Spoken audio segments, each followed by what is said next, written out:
மறுபடியும் உன்னை நான் கட்டுவிப்பேன், நீ கட்டப்படுவாய் என்று ஆண்டவர் சொல்கிறார். மறுபடியும் யார் என்ன சொன்னா என்ன, இந்த காரியம் நடக்கிறதுக்கு வாய்ப்பே இல்லை. இதை கட்டணும்னா பல தேவைகள் வேணும், பண தேவைகள் வேணும், ஆள் தேவைகள் கண்டிப்பாக வேணும். அது இல்லாமல் இதை நீங்கள் தனியாக செய்ய முடியாது, அப்படின்னு உனக்கு வாய்க்காது என்று அநேக பேர் வாக்கு கொடுத்துருக்கலாம்.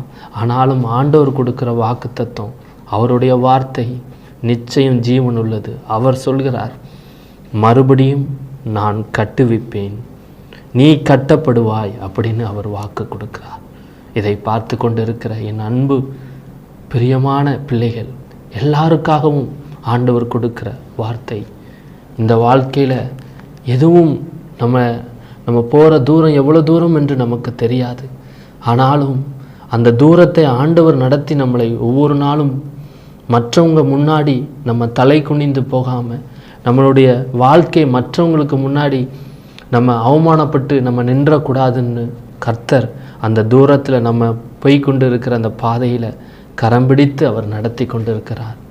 இதை பார்க்குற நீங்கள் இருதயத்தில் என் பிள்ளைகளுடைய வாழ்க்கை எப்படி கட்டப்படும், வருமானம் இல்லை, கடன் பிரச்சனை, பொருளாதார ரீதியில் நான் ரொம்ப பின்தங்கி இருக்கிறேன், எப்படி என் குடும்பத்தின் எதிர்காலத்தை நான் கட்டுவேன் என்று நீங்கள் நினச்சி கொண்டு இருக்கலாம்.